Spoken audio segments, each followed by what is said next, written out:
So let's reset that machine all over again. And let's check out another setup. This is Picasso 96 setup. This requires us to install P96. And you can see it's exactly the same setup as I had on before. And I'm going to leave the JIT on like I had on before. And this is unchanged from the previous one. So let's just go through completely unchanged. Cycle exact is off. And maybe cycle exact on would definitely matter if you're playing Earth 2140, and that would play the game nice and smoothly like how I did it. So, how I completed it even. So let's check out those options, and you can see exactly what I've got in the machine, and hopefully all those will be linked in the description. In here you can see this goes to Picasso 4. Which is another option. I don't think you need any ROMs to run Picasso 4. I'm not sure. I'll have to have a look at my ROMs to find out. You can see some options are switched on, and I think double buffering is perhaps what you're supposed to have. So I've got the same Cyberstorm in there, and now I've got the Picasso 4 as my retargetable graphics card. Phew, so that's that basically explained. There's a few more tick options that you can choose on and off, and I do believe double buffering is supposed to be the best one. I think triple buffering for some reason isn't. I've no idea. And so if you want to copy my setup, there will be a setup file, of course, in the description, but you'll have to remove my hard drives from that if you want to run it. So it looks like this is maybe a different scaling mode to the other one. Let's check it out and let's see what happens when we reboot the machine.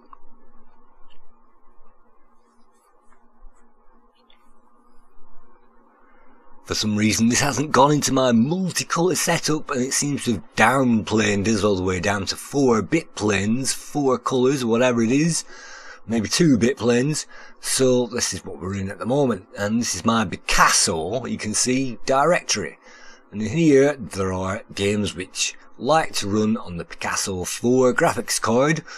I would have thought this was the de facto back in the day, but apparently not. So we can check out Doom, of course, and Doom, this is the version, I think the gamma for some reason is cranked up to high. Or maybe they've even switched off the lighting effects. I'm not sure, but you can see that runs at mega full speed. Let's see if we can crank the detail up and get this running very quickly. And this is with JIT on. If we switch the JIT off to emulate a real Amiga, then this thing will still run pretty well, maybe at the same speed of a PC running this at the time. And thanks to the graphics card, it's not really slowed down by much. In fact, turning around in this thing is still instant, and I'm not quite sure where I'm getting shot from. So let's run away from that guy and simply run straight to that exit.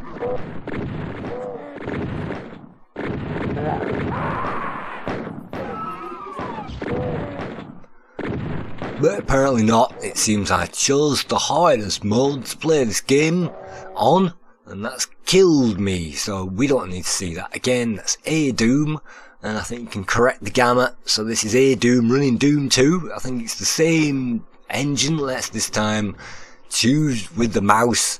I'm too young, and let's crank up also the graphics detail as well. This is Doom 2, that's not the button.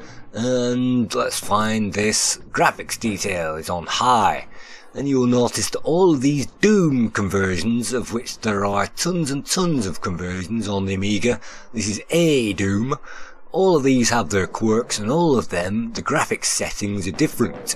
So some of them you can change it into a higher resolution, some of them you can change different screen modes and things like that. This is ADoom, so you're not going to get anything fancy with this. You're just going to get the basic Doom 2 experience.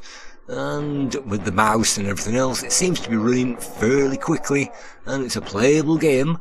And maybe the sound effects are suffering because it does require a sound effects library, the ADoom sound effects library, whatever it is. and so the music and the sound effects definitely suffer in this game. I'm not even sure whether the music is supposed to be playing at this point, or whether it needs a special graphics or a special sound card to make that happen.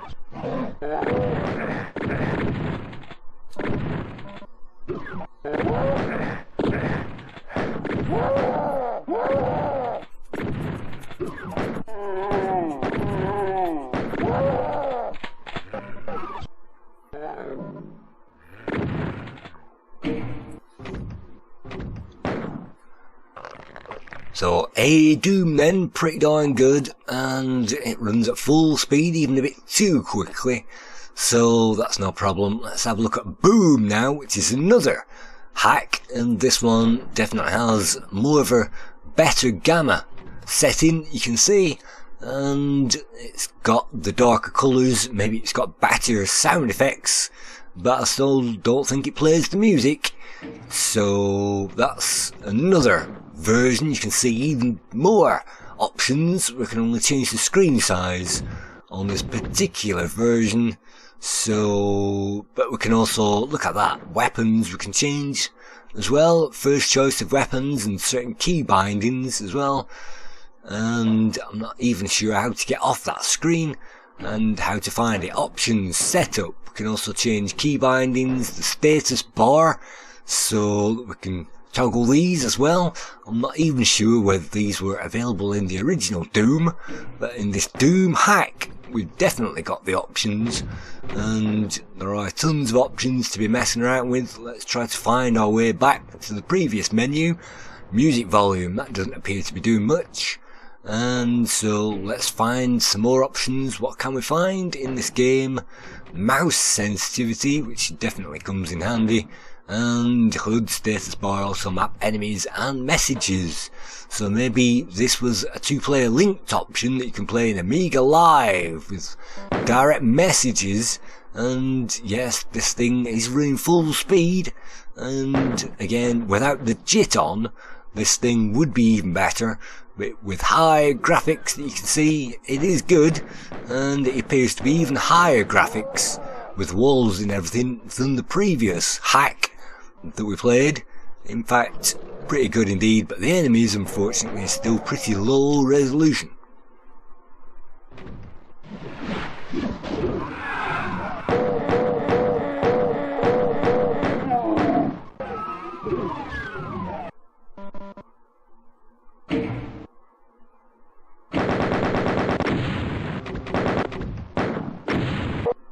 So that's yet another Doom hack, and I definitely won't be running through any more of them. Calidan, let's play this. PAL low res, so let's choose that. PAL low res. It doesn't appear to be working on any of my graphics cards, so this requires retargetable graphics, I think. I'm not sure, but let's select this. Calidan, and it's yet another one of them games where you're supposed to build up your town and get some units together and defend your territory. So Calidan, let's check this out, and that appears to be oil. Let's start mining that, and there's another oil tank here. Let's find some more.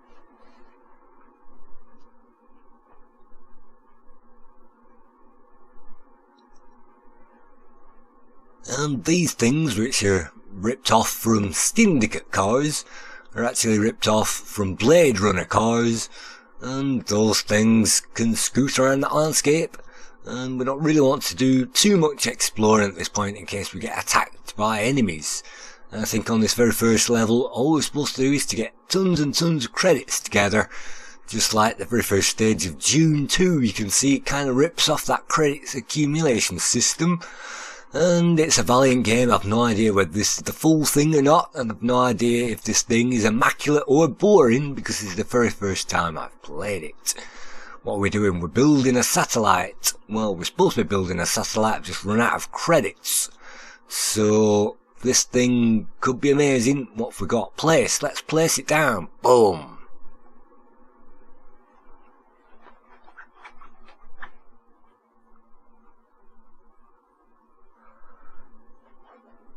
And so that looks like a refinery that we've just laid down, and we're now getting some credits. Unfortunately, I forgot to read the mission brief. Flashed lasers and armor plating are available, but I forgot to read the mission brief, and so I don't know how many credits that I'm supposed to be mining in order to complete this level. And I've got, well, I did have 1995, which was my favourite year ever. Ever, and if I could go back to any period, of any time period, I'd probably go back to 1995.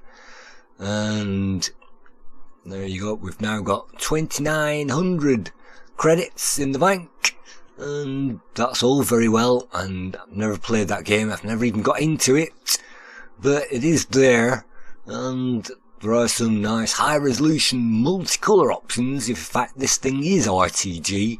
I'm not sure whether it is, but it was listed on Hull as an RTG game, so this is actually running in PAL low res at the moment, so it's not actually very RTG at all, but we can get it running on this Picasso setup even though it doesn't seem to be using it, so I'm not quite sure what happens in this particular case, and I'm not actually sure what I'm supposed to be doing, so eventually I'll get bored of all this and quit, because that's all we really need to see about that particular game. And Calidan, whatever it is, that's now ticked off the list. So what have we got next? You might think, well, we've got the Napalm CD in, so that means that we're playing Napalm. It works in PAL high-res, but you need a PPC card to run it. And look at that RTG graphics. Lovely, lovely, lovely. We've got all of the missions known to mankind. Let's just select one at random.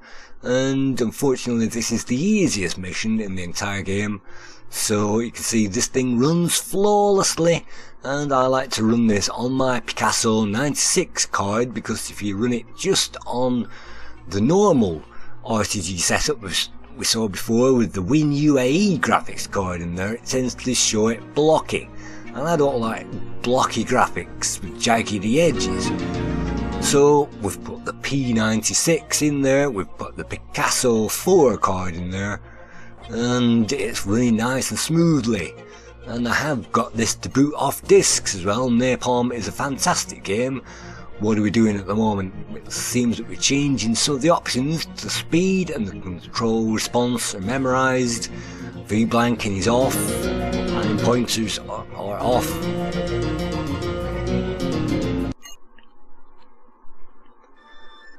I'm not sure whether you can switch the music on and off, but whatever we're doing, we're now attacking that base.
You might remember that we played this through during my review of this game, and at this particular point there was a guy with a rocket launcher stuck in that building, and I'm trying to find him, but he's not there, even though this is the very same save file.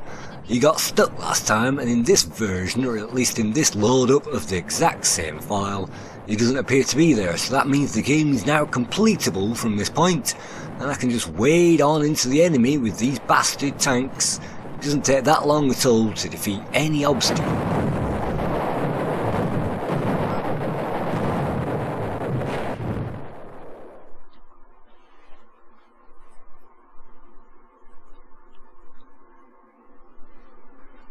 So that's one of my favourite Command & Conquer games on the Amiga. It's probably the best one in the book. As far as I'm concerned, there are a few contenders, of which one of those is Earth 2140 that we've just seen, and if you can get that to run at a nice smooth pace like I managed to do eventually, that's a close contender, but unfortunately it hasn't got the range of guns and the upgrades that this game has got.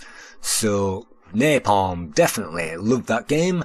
But there is another contender. This is Exodus. This is another thing that prefers the Picasso 4. And you might notice Namac IV and Open June there as well. So I've still got the Napalm CD in. If you have the Exodus CD in, then this should be playing the CD music.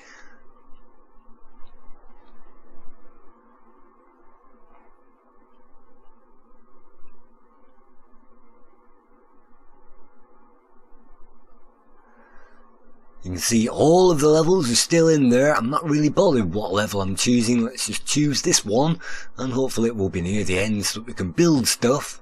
And yet again, probably because JIT is still activated just in time, then it's too quick for me. So let's try to experiment with this. Let's reduce the game speed and the scroll speed so that it crawls along a bit more. And maybe this is playing with the sound effects only, because if you have the music on it tends to be a bit too loud. So when I completed this game purely with sound effects on, and you can see by the speed of those things whizzing around it's still too quick. So this is a bit better. If you do it the software way like this, then the game runs a bit more clunky, and this game is definitely worth playing if you like those RTS kind of games, real-time strategy simulator.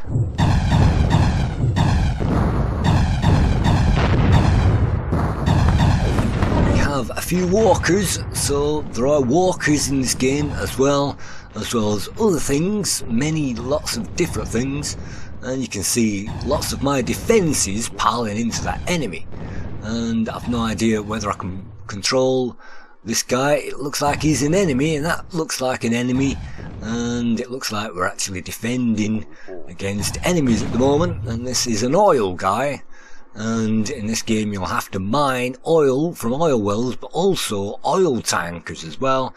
So this game plays on land and sea, and this is one of my oil refineries soaking up the oil, which is actually blue in this game. So that's what you'll have to do. You look at all these defences, you can tell that I've been raided too many times already. Otherwise I wouldn't have spent an absolute fortune on all these rocket powered ground defences. So what I like to do, and this is definitely one of the later missions, I've got air defences. What I used to like to do when I completed this is to get as many air defences as possible. And I'm struggling to remember how I'm actually supposed to control this. I think you select with one and then press the right mouse button to get them going somewhere. And you can only have so many in a squadron, and you have to make sure that the shadows on the floor are actually selected. There you go, that's all of them selected. So now all we have to do is to find that enemy. So this is just a quick raid with our Air Force, and you really want to strike the enemy and then leave. And you can repair aircraft, and you really want to be building aircraft at this point. So that, look at that, one tank is nothing with this Air Force, and that's all I like to do, build up the barrier around our base and simply raid the enemy, raid after raid with the Air Force. You can see lots and lots of buildings that we can build, and I won't be going through any of them in this playthrough, and lots of vehicles as well. That's the plane. That's a pretty lowly plane, but it can fire missiles, so that looks like what we've got unlocked in this mission. That's what we can use, so let's use that. And there are better aircraft available, at least 2 or 3 sets of aircraft that we can build in this game once we've upgraded, and you can see those lush graphics are phenomenal.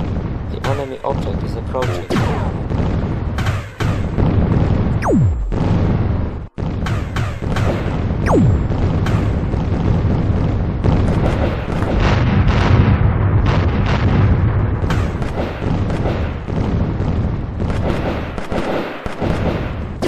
I think we can group things together and order groups around with shortcuts on the F keys and things like that. I've completely forgotten the keys.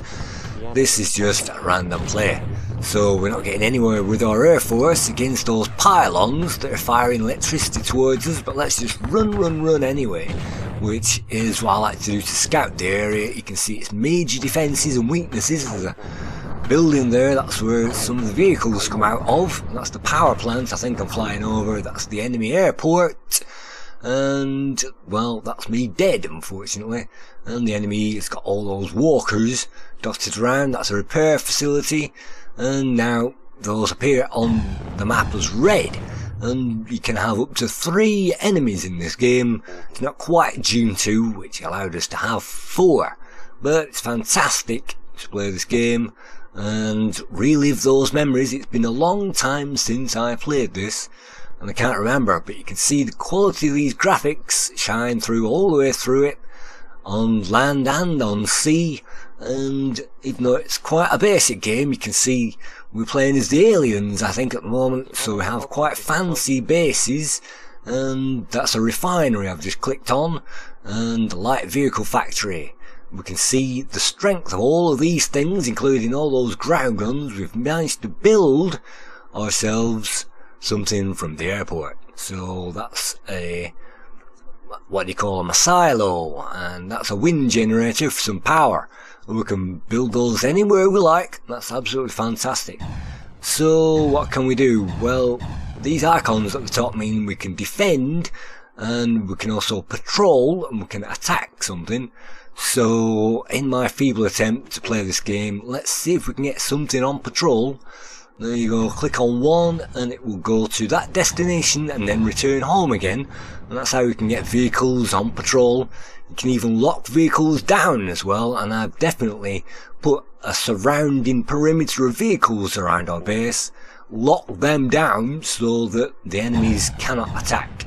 You can see the money's piling up. We've got all these things that we can build, first factories, headquarters and refineries, and it will show us what they are: rocket launchers, heavy factories, research centres, and we can get loads of vehicles on the go as well. And I actually bought this game from what do you call it, ATP, TCP, whatever it's called. I actually bought this for, I think it was €3, and this is one of the only Amiga games that I've bought, and definitely one of the only recent games that I've bought. And after some teething trouble setting it up and banging my head against the brick wall, I did get it running, and I did enjoy that game. So that's Exodus: The Last War. And if you have the Exodus CD, and hopefully it will play the music. So it's time for another rip-off. We can play Open Tune with the Picasso board, which I'm not that bothered about. And we can also play Namac IV as well. And that thing will be in, well, maybe high resolution. I know Namac IV is a real pain in the ass to get running, so let's try running it. This is the director's cut. And can we select? No, we can't select Picasso 4 screen mode, so we'll just have to select the PAL mode, and that's pretty slow, as you can imagine. If you choose high res, then that will put the graphics into high res, but that will be even slower. Number of colours 256. Not that we'll notice that. Let's use that and let's see what that looks like.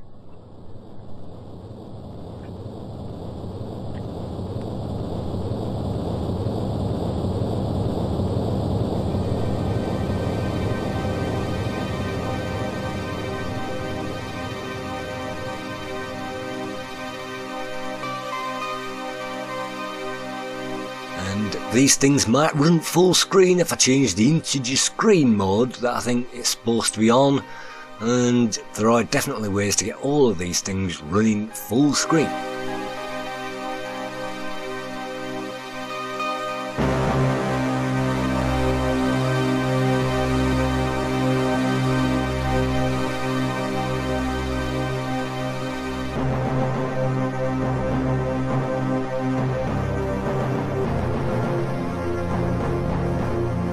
The only difference with the CD version is it includes this ridiculously long backstory, none of which anybody is ever going to read, So this is it. This is our screen mode that we're using at the moment. That's well done, but it doesn't appear to be great for what we really need to use. PAL high res looks a bit too high res for me, so hopefully I'll figure that out and quit this out.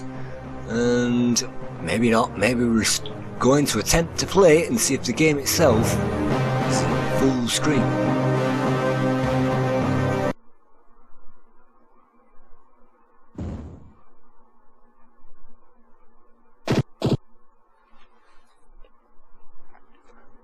This thing uses the keyboard and I've no idea what buttons I'm supposed to be pressing at the moment, and those hopefully can be remapped to a controller.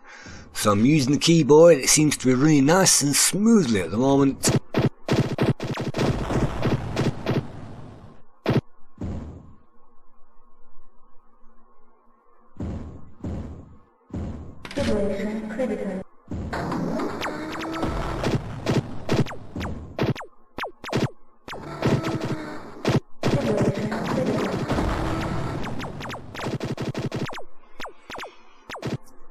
But it doesn't seem to be improving my gaming skills, and there is a way somehow of changing the menu and changing things like that, but it's locked me out, I think. I don't think I can change the screen mode size because my controls are locked out and I can't actually push up and down anymore to change those. So this is me struggling to play the game. Let's reset. And yes, the final game, you can't visit PPC territory without visiting Simon the Sorcerer 2. So we can have RTG or PPC, let's have it on the RTG. And UAE graphics, we've switched to back to the UAE graphics mode for this particular game. Farmhouse in another world. Several months ago, a young boy named Runt is dabbling in the hidden... Hi, Sorcerer fans. What do you think of the new outfit, eh?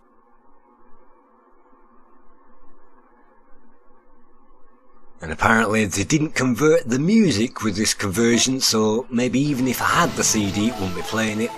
That's one thing that I did look up, and no, there is meant to be music on the original version, but there's no music on this one. So this is Simon the Sorcerer 2. We do get the voice speech samples. Use it to save, load, or quit. And we also get all of the graphics. As you can see, it plays absolutely perfectly, absolutely in time, even though this is with JIT and everything else on. So let's check out this cannibal.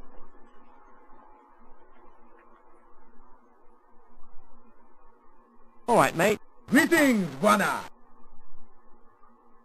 You new around here? I just come in from Calamari, man. I've come to this wonderful city to make a name for myself. My name is Umbongo.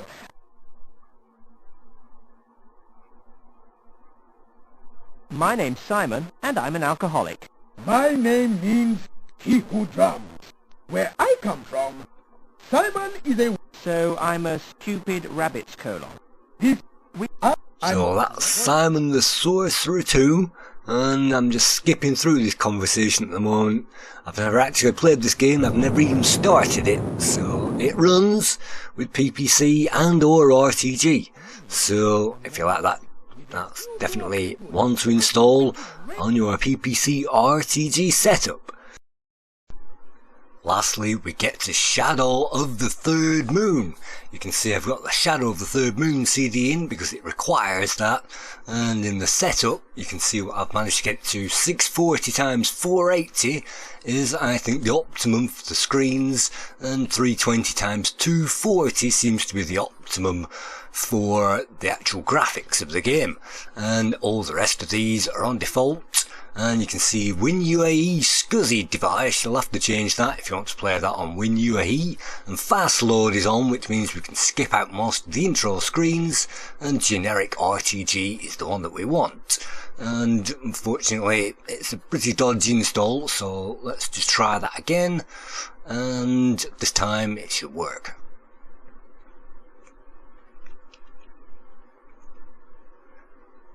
and the original install of the game was broken. You have to copy the Dutch menu file in order to use the disc onto the English version, and then the disc option will work without crashing. The disc means we can load up a save game, so let's do that. And even though they don't have any names on here, this is all my stuff, so let's load up number 7. That takes us further down into that game. So let's select that mission, and it's a complex mission. We have to destroy a base, and there's a couple of pylons protecting it, also a couple of aircraft as well. So that's us, and so let's start the mission.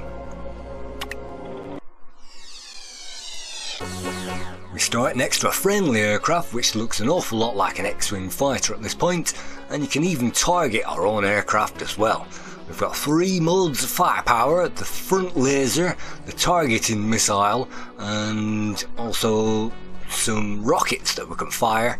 And you can see that we can toggle the enemies in front of us, and it will also tell us what the enemy is. So let's just select the guided missiles and get a bit close to this one, and that's a mega hit. And they're too far away, unfortunately the missile is going to miss. And you can see some pylons in the distance reminding us of Star Wars shooting us down, and unless you get enough altitude on them, then you can't shoot them down and they will simply destroy us. So that's just what happened at the moment. You can see the ship is rocking and rolling, and it won't be long before that crashes.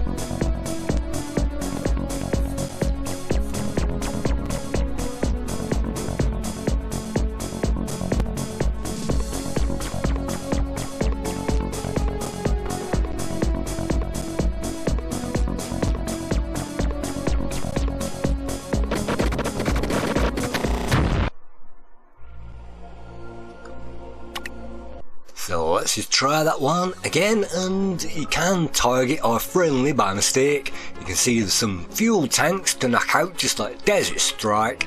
We'll have to get into that canyon at low altitude to knock them out, but at the very start it's better to climb and try to get rid of these fighters.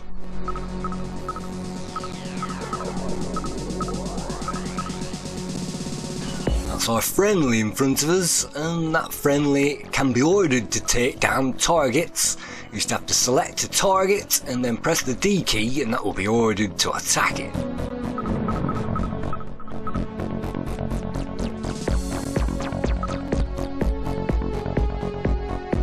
And you can see everything runs smoothly at this point. And you can see the enemy has been ordered to attack this guy on my behalf as a wingman. It's got good mechanics in it, but unfortunately it's not quite ace combat. So that's Shadow of the Third Moon.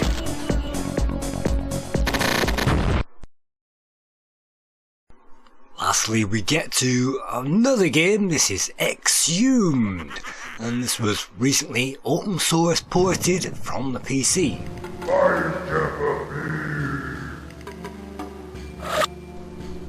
Let's load up a save game. Let's not be boring and start from level 1. Let's load up a save. You can see I've made some progress along this stage in Egypt.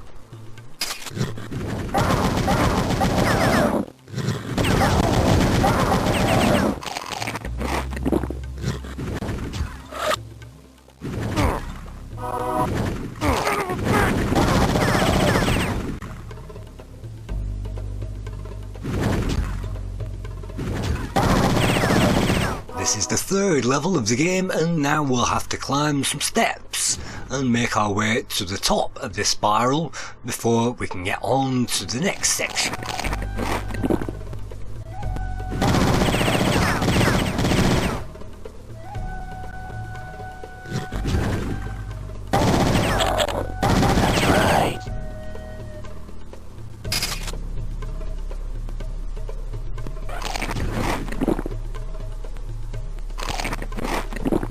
Here you can see we have to make a huge leap of faith, and if you fall down from this gap, it's a long way down, but it looks like we've made it first time.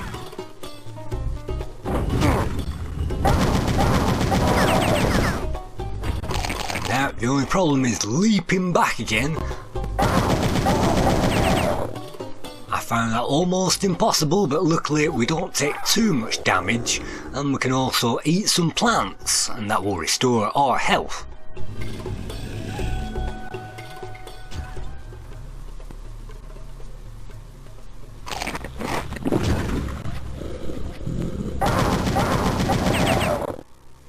By the time we get to the top, we face a puzzle, and you can see, is that a mirage or is that health buried in the wall? No, that's definitely health buried in the wall, and you have to take yet another leap of faith in order to get through it.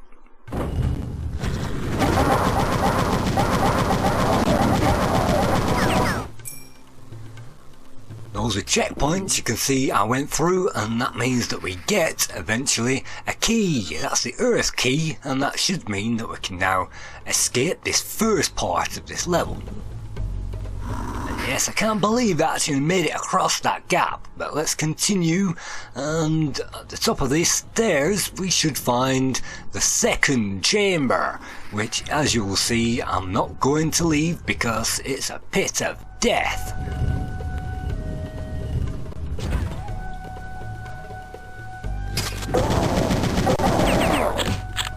I'm playing Powerslave at the moment, which is another name for Entombed, for Exhumed, and I've no idea why they were released under two separate names.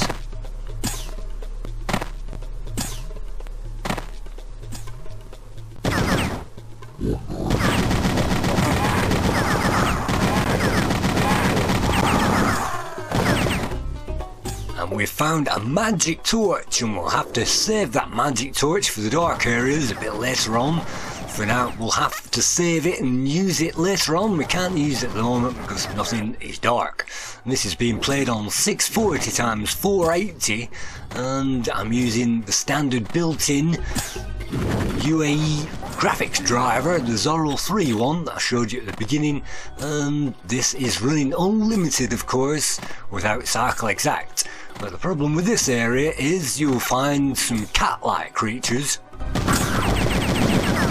which are very devious and very hard to destroy because they can fly, and they can also teleport, and they can also disappear into the sand.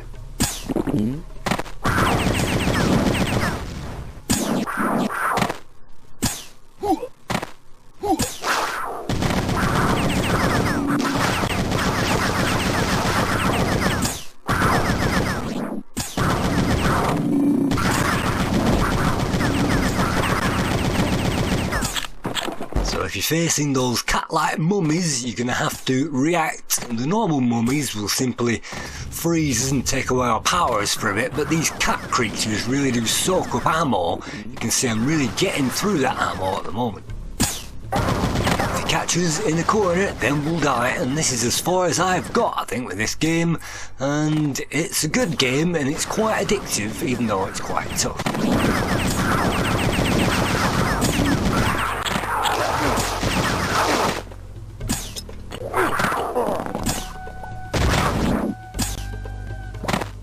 Thank you very much.